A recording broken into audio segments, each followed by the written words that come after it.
এটা আজকের ছেলেমেয়েরা ইনক্লাব ইনক্লাব ইনক্লাব তো অন্যদিকের ভাষা, যারা আমাদের ভাষা কেড়ে নিতে ছিল। এখন এটা নিয়ে আমাদের young generation Gen Z they are proud of it. আমার ব্লিডিং হয়। প্রথম কথা হচ্ছে যে বাংলা শব্দটাও কিন্তু বাংলা না, এটা কিন্তু বাঙ্গালা, একটা ফার্সি শব্দ বাঙ্গালা। আপনি এই যে আমরা এত শ্রদ্ধা নিবেদন করে আসলাম শহীদ মিনার, শহীদ এবং মিনার দুটাই বাংলার বাইরের শব্দ।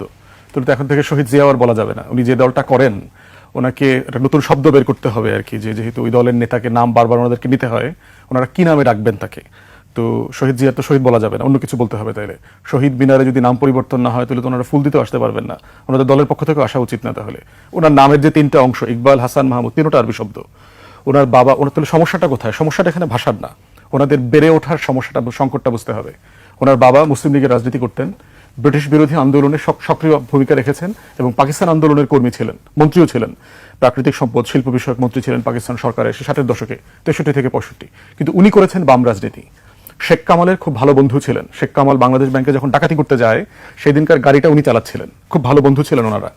তো সেই রকম একটা বাস্তবতায় যখন ওনাদের এসে বাংলাদেশি জাতীয়তাবোধ, ইসলামী মূল্যবোধের রাজনীতির যে ফ্রেম বিএনপির, এই রাজনীতিটা করতে হয়, ওনার চিন্তার ফ্রেমের সাথে ওই রাজনীতিটা আসলে যায় না।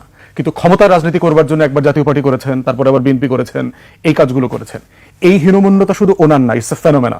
ওনার জেনারেশনের টোটাল লেফট পলিটিক্স করছে দেখবেন, যারা মুসলিম লীগ পরিবারের সন্তান, তথাকথিত প্রগতিশীল রাজনীতি করেছেন। বামপন্থা রাজনীতি মানে কি, ধরেন আমি লেফট পলিটিক্স করছি, ইংল্যান্ডেও লেফট পলিটিক্স দেখছি। এরা হচ্ছে কলকাতার ভার্সনের বাম রাজনীতিটা করছেন।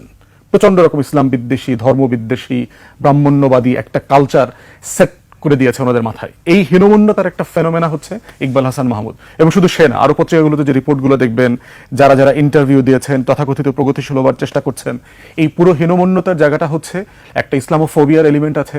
এইটা 60-এর দশকে বেড়ে ওঠার সেই সোকল মানে মিসগাইডেড লেফট পলিটিক্সের জায়গা আছে কলকাতার।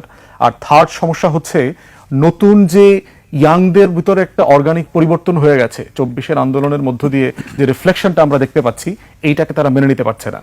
তারা সেই তাদের যুগান্তর শব্দে সমস্যা নাই, কালের কণ্ঠ শব্দটাতে সমস্যা নাই, প্রথম আলো শব্দটাতে সমস্যা নাই, কারণ এগুলো হচ্ছে হিন্দুত্ববাদী সেই বঙ্কিমীয় ভাষা গত শতাব্দীর শুরুর দিকের, যেগুলো ব্রিটিশরা ফোর্ট উইলিয়াম কলেজ দিয়ে বাংলা ভাষার নতুন ব্যাকরণ, তারপর ডিকশনারি তৈরি করে আমাদেরকে চাপিয়ে দিয়েছেন। এটা তো এই এলাকার মানুষের জবানই ছিল না, এই জমিনের জবান তো এগুলো ছিল না, এগুলো তো চাপিয়ে দেওয়া হয়েছে।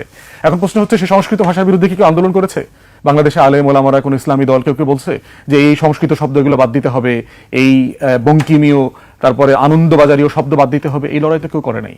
তাহলে আমরা যারা সাহিত্যের সাথে পরিচিত, আমরা ইনকিলাব শব্দের সাথেও পরিচিত, আমরা বিপ্লবের সাথেও পরিচিত, আমরা আজাদির সাথেও পরিচিত, আমরা স্বাধীনতার সাথেও পরিচিত, সমস্যা কি? যে যেটা ব্যবহার করতে চায় করতে দেন না, ঠেকানোর দরকারটা কি? দেখেন বিএনপিকে কিভাবে এই লোকগুলো ডুবাচ্ছে। গত বছর 24-এর আন্দোলনের সময় আমার মনে আছে, আমি নিজে দেখেছি, নিজে পড়েছি। বিএনপি তার পেজে, ফেসবুক পেজে লিখতেছে, ঢাকা আসছে জনতা, ছাড়তে হবে ক্ষমতা, ইনকিলাব জিন্দাবাদ, ফয়সালা হবে রাজপথে। বাংলাদেশ যাবে কোন পথে? দেখবেন হেলাল ভাই তো বিএনপি রাজনীতি করেন, বিএনপি স্লোগান আছে, বাংলাদেশ যাবে কোন পথে, ফয়সালা হবে রাজপথে।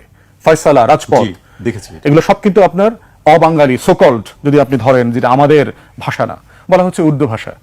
উর্দু শব্দটা ইটসেলফ একটা তুর্কি শব্দ। উর্দু শব্দ মানে হচ্ছে ক্যান্টনমেন্ট।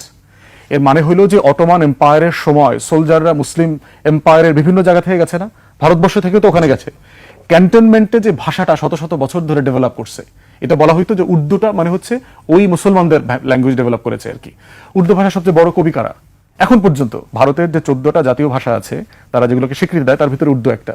কলকাতা বিশ্ববিদ্যালয় মমতা নিজে উর্দু একাডেমির চেয়ার উদ্বোধন করেছেন বিশ্ববিদ্যালয়ে।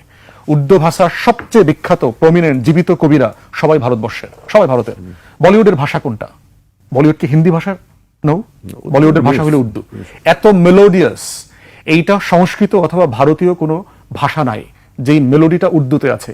এই জন্য দেখবেন যে প্রত্যেকটা হিন্দি গান মনে হয় যে ভিতরটাকে কিভাবে আমাদেরকে আপ্লুত করে ফেলে। হিন্দির যে মানে বলিউডের মিউজিকের কথা বলছি, উর্দুর যে মিউজিকের কথা বলছি, সেটা প্রচন্ড রকম আমাদেরকে তাড়িত করে। এখন প্রশ্ন হচ্ছে, আপনার কোনোটা নেওয়ার ব্যাপারে যেমন ফোর্স করার দরকার নাই, বাদ দেওয়ার ব্যাপারে ফোর্স করার দরকার নাই। 24-এর ফ্যাসিবাদ বিরোধী আন্দোলনে আমরা যারা সবাই কথা বলেছি, লড়াই করেছি, স্লোগানে মিছিলে উন্মুখ ছিলাম, আমরা তখন তো মাথায় আসে নাই যে এই কথাটা বলা যাবে কিনা। ওনার নামের মাঝখানে হাসান আছে, ওই হাসান নাম রেখেও কিন্তু হাসিনার বিরুদ্ধে উনি লড়াই করেছেন। দুটো আরবি শব্দ কিন্তু। আওয়ামী আর লীগ, এটা যে বাঙালি শব্দ না, বাংলার শব্দ না, এটা নিয়ে কি বাংলাদেশের সুশীলরা কোনোদিন প্রশ্ন তুলেছে? যেই আওয়ামী উর্দু শব্দ এবং লীগ ইংরেজি শব্দের ফ্যাসিবাদী দালালরা শহীদ মিনারের অবাঙালি শব্দে গিয়ে 21 রাতে ভাষার জন্য ফুল দিয়ে আসছে, তাদের খারাপ লাগে নাই, লজ্জা লাগে নাই? তখন প্রগতির একটি সমস্যা হয়নি? সমস্যা হয়েছে। এখন এই জন্য হচ্ছে এই হীনমন্যতা, এই দালালি হচ্ছে কলকাতার যে কালচারাল ফ্যাসিবাদ আছে, এই ফ্যাসিবাদের একটা নগ্ন হস্তক্ষেপ। আমরা যখন ইন্ডিয়ান হেজিমনির বিরুদ্ধে কথা বলছি, দিল্লির আধিপত্যবাদের বিরুদ্ধে, আমরা দিল্লির পলিটিক্যাল হেজিমনির বিরুদ্ধে কথা বলছি, কলকাতার কালচারাল হেজিমনির বিরুদ্ধে কথা বলছি, একসাথে বলছি। এবং আমি বুদ্ধিজীবী এমআর আক্তার মুকুলের কলকাতা কেন্দ্রিক বুদ্ধিজীবী বইটা মানুষের পড়া দরকার। যারা এই দালাল সম্প্রদায়কে এখনো চেনে নাই, তাদের এই হেজিমনি সম্পর্কে বোঝা দরকার, পড়া দরকার। তাহলে যেটা হবে যে বুঝতে পারবে যে আসলে ল্যাঙ্গুয়েজের এই ব্যারিয়ারটা কৃত্রিমভাবে আরোপিত, প্রয়োজন নাই। আপনি এটা যদি করেন, এটার গুরুত্ব আরো বাড়বে। এখানে এটা আরো বেশি অ্যান্টি ইন্ডিয়ান হেজিমনির যে ফ্লো আছে, ফ্লেভার আছে, এটা তৈরি করবে। প্রগতিশীলরা আপনারা আরো বিপদে পড়বেন, আরো মার্জিনে চলে যাবেন।